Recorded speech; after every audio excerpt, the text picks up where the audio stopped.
for everybody involved. This case did not end the way we had hoped. It has certainly been a tragedy for everybody involved.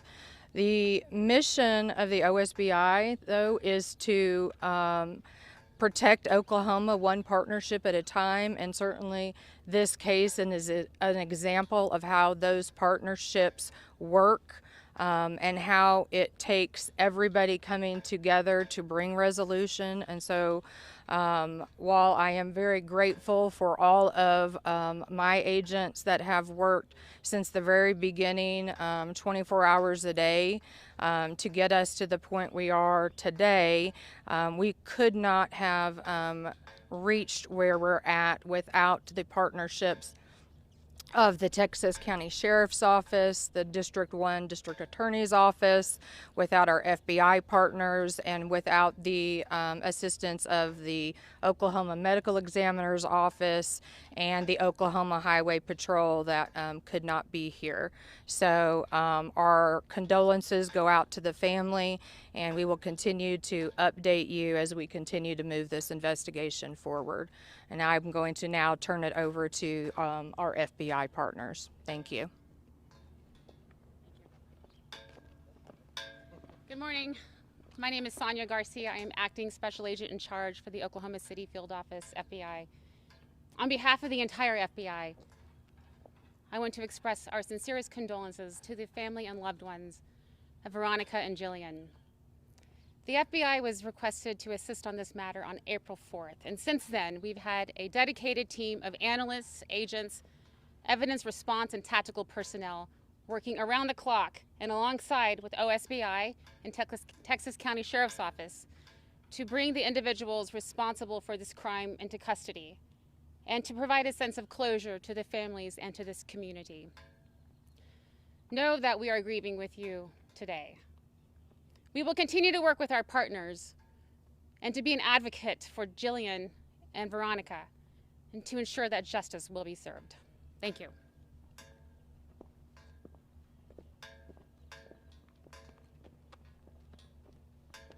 My name is Matt Boley. I am the Sheriff of Texas County, and I would also like to offer our condolences to the family.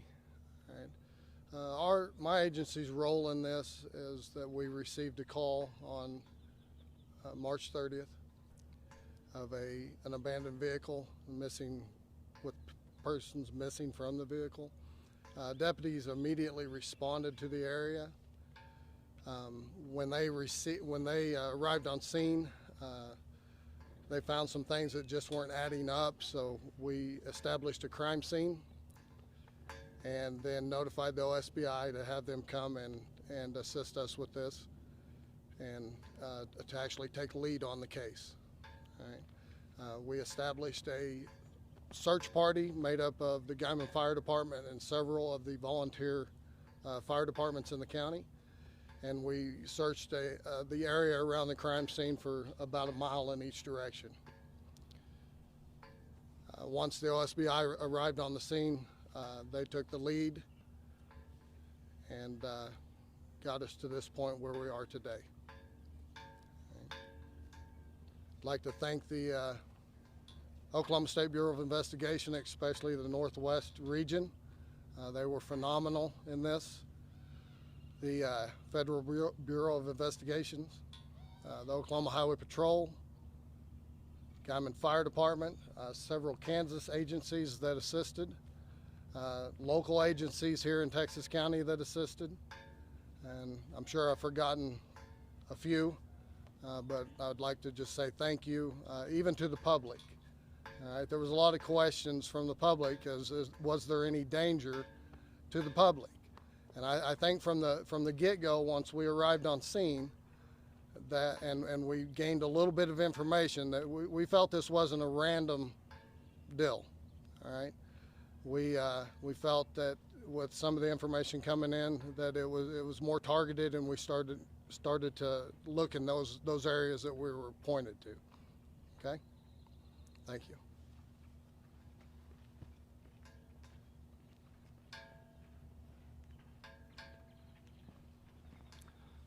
I'm George Harrison Leach III. I'm the district attorney for District 1. I wanted to start to let you know that on Friday the informations were filed, and they were filed under seal. The reason they were filed under seal was to protect our law enforcement officers and to try to keep the children out of harm's way. We were successful. No shots were fired, and the children were kept out of harm's way.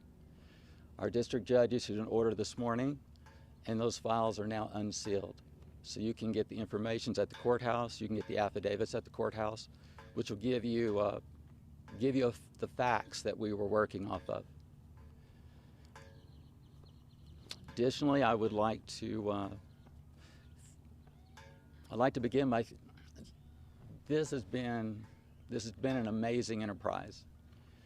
I was reading on social media some of this stuff, and there were people out there that thought law enforcement was asleep, that they weren't doing anything. There were even additional law enforcement agencies, the Kansas Bureau of Investigation, Dallam County Sheriff's Office, Sherman County Sheriff's Office from the state of Texas. Everybody came together and everybody helped. We're probably talking somewhere in the neighborhood of 100 law enforcement officers. Truly, no exaggeration, working night and day for 15 days. I want to thank the public. We had people calling us from North Texas Panhandle, from the Oklahoma Panhandle, from Southwest Kansas, providing us information, responding because they cared. And the information we received from them was critical. Also want to thank corporate America. I don't know how many search warrants we issued. Now I'm telling you, they responded in lightning speed. Anything we needed, any order we sent, we got everything that we needed. Lastly, I'd like to thank all the law enforcement agencies that came together and worked together as a team, and all their personnel. They did a fantastic job. Thank you.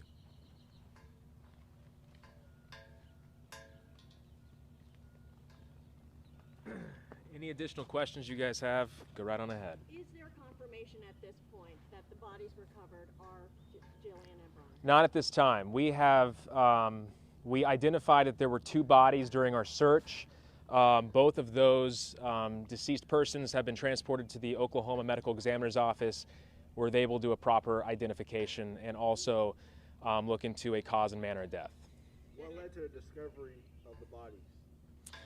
Based on the evidence that our agents and local law enforcement were able to obtain, we used that to search a wide area throughout Texas County, and we were able to use those resources in order to find where these 2 bodies were. Do you know the timeline for when the bodies should be identified and when we should know what the cause of death was? It's a case-by-case basis, but as soon as we hear back from the Oklahoma Medical Examiner's Office, we will let the public know. Can you describe the scene where these bodies were recovered and what state these remains are in? No, I mean, I can say that it was a very rural area. I cannot state the condition of the bodies. Is this private property? I cannot confirm that at this time. In Oklahoma, there's the death penalty. If convicted, could we possibly maybe see this in this case? You would have to reach out to the district attorney's office. That'll be something that will be discussed further down the line. DA Stewart alluded to a lot of people calling in with a lot of tips. Were there particular tips that broke this case?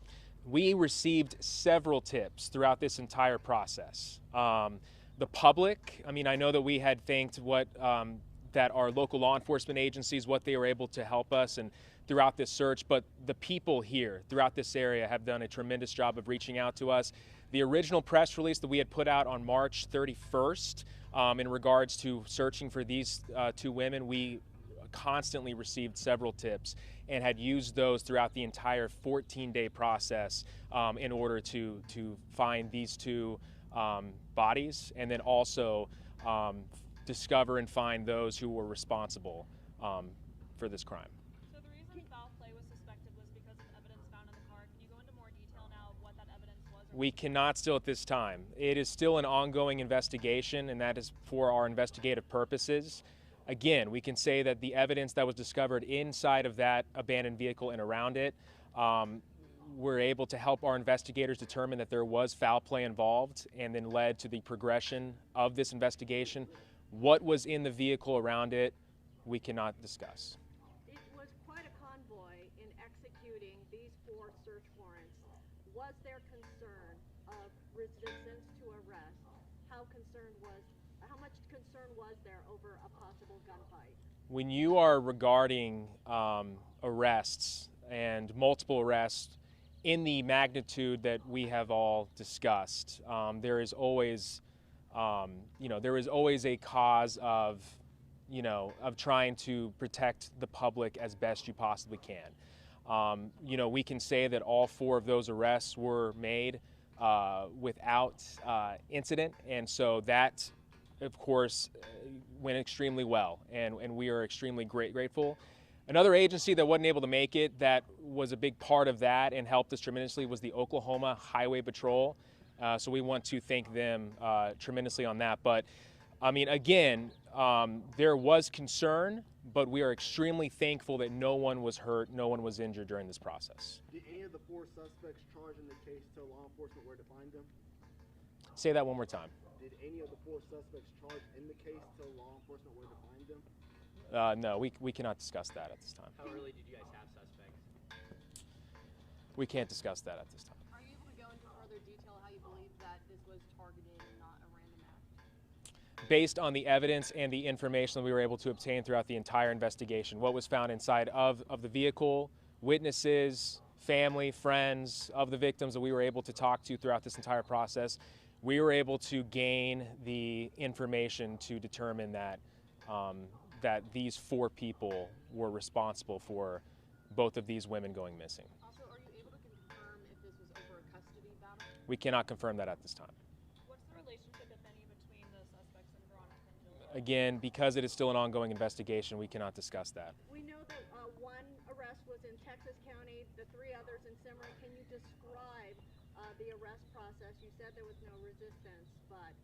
That's all we can really say at this time. And we can say that the 4 people that we were looking for were found, arrested, and placed into custody within the same day, and there was no resistance.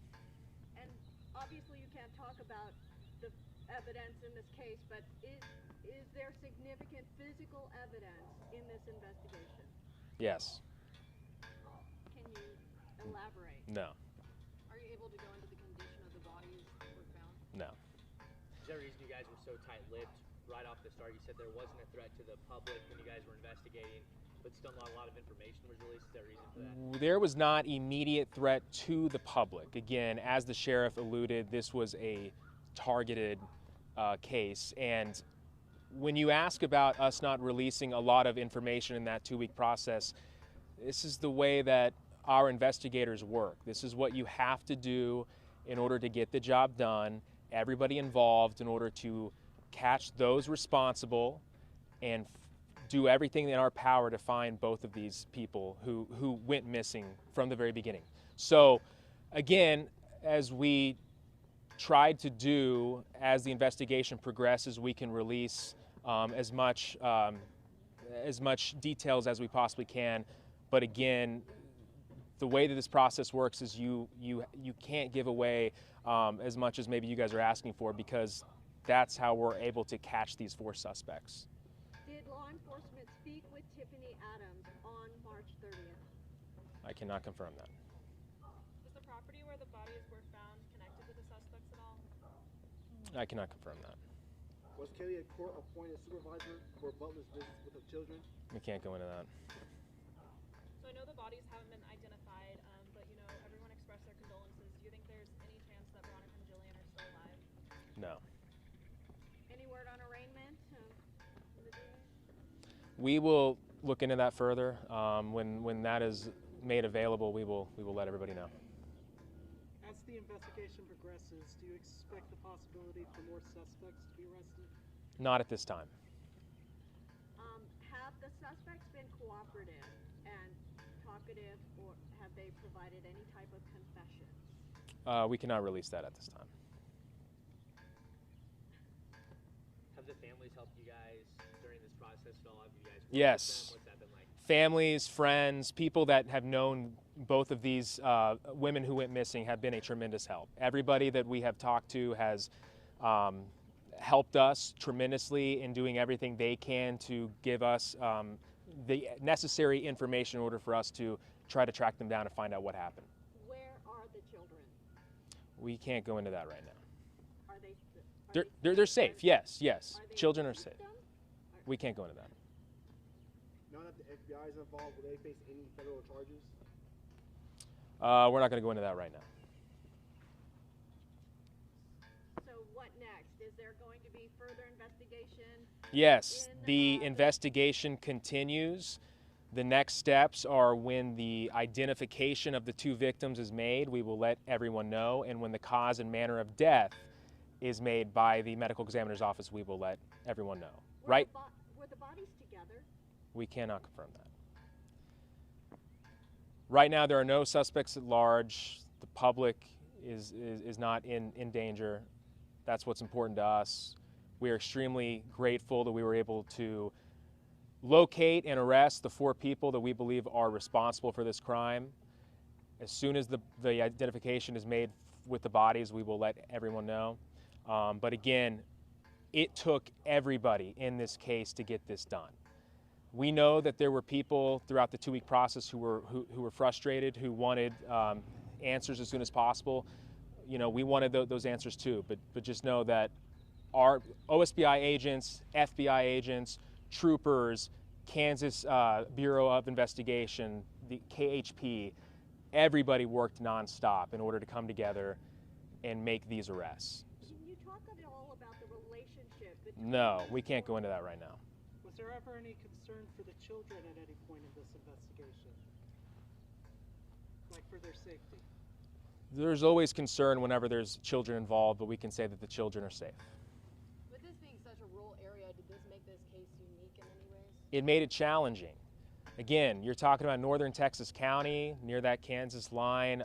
It's very rural. Those of you in the media that have been up there covering this, there's not a lot of homes, not a lot of buildings or businesses. Sometimes you could use cameras to help you in this case. We did not have that. So that's what made it extremely challenging. Is there any video evidence? Not at this time. Have you ever seen a case like this? Like, is there anything different about it? The OSBI covers all kinds of cases. Each case is different in their own way. They're all just as important to us. But, you know, this case was tragic. You have 2 people who are dead, and 4 people that committed an absolutely brutal crime. And so, again, that's why it took every agency involved in this in order to get this done. Those 4 are still being held here? Yes. Is everybody good? Thank you, everybody, for coming.